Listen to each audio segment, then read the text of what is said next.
80 शब्द प्रति minute dictation start करते हैं 5 सेकेंड बाद।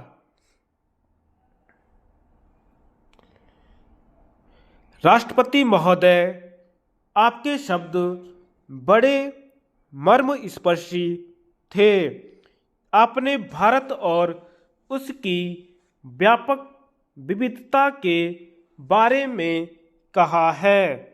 हम जो वहाँ के रहने वाले हैं इसे जानते हैं और यह भी अच्छी तरह समझते हैं कि इस विविधता के भीतर भी एक प्रकार की एकता है जो हम सभी को बांधे हुए हैं। आपने मेरे पिता के विचारों का उद्धरण दिया। मैं आपके शब्दों को ही उद्धृत करना चाहूँगी। राष्ट्रपति जी, आपने कहा, सत्य और स्वप्न में बिरले ही कभी समानता होती हो, किंतु स्वप्न ही लक्ष्य को उच्चता प्रदान करते हैं। अमेरिका में आपने कई रूपों में अपने सपनों को साकार किया है, फिर भी आप अमेरिका वासियों को और अच्छा और उद्देश्यपूर्ण जीवन प्रदान करने का प्रयास कर रहे हैं, जो उचित भी है। आपने इस विचार को महान समाज कहा है। हमारे भी अपने सपने हैं जो आपको यहाँ से छोटे लग सकते हैं, क्योंकि वे बहुत सामान्य हैं।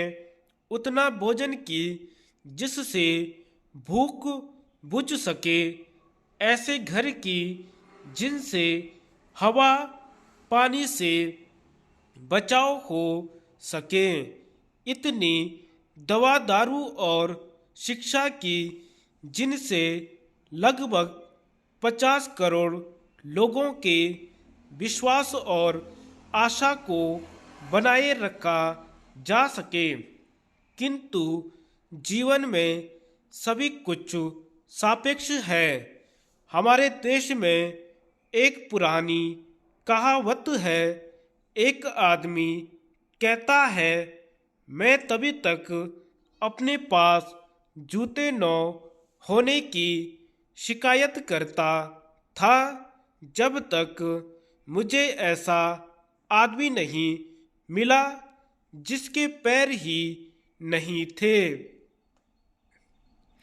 महात्मा गांधी ने एक बार कहा था, और मेरे पिताजी जिसे बराबर दोहराया करते थे कि हमें भारत में हरेक की आंख का आंसू पोंछने के लिए काम करना है।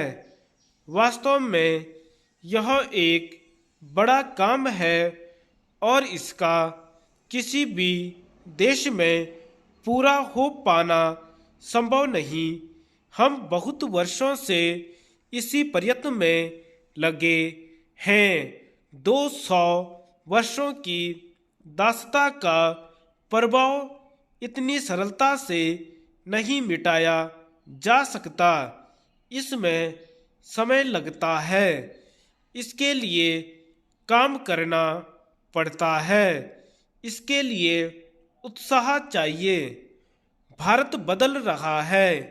दुनिया में कहीं भी इतना गहरा अंतर देखने को नहीं मिलता जितना हमारे यहाँ है। हमारे यहाँ न केवल एक राज्य की तुलना में दूसरे राज्य में विकास का स्तर भिन्न है, बल्कि एक ही राज्य में ऐसा लगता है कि कई शताब्दियों का अंतर है। दुनिया की बड़ी सिंचाई योजनाओं में से कई हमारे यहाँ है, फिर भी राजस्थान के रेगिस्तानी इलाकों में लोग पानी को कीमती सामान की तरह ताला कुंजी में बंद करके रखते हैं। लगभग 2 महीने पहले इन सीमावर्ती इलाकों का दौरा करते समय मैंने स्वयं पानी के अभाव की इन कठिनाइयों का और कुएं के लिए भी मीलों चलकर जाने का अनुभव किया था।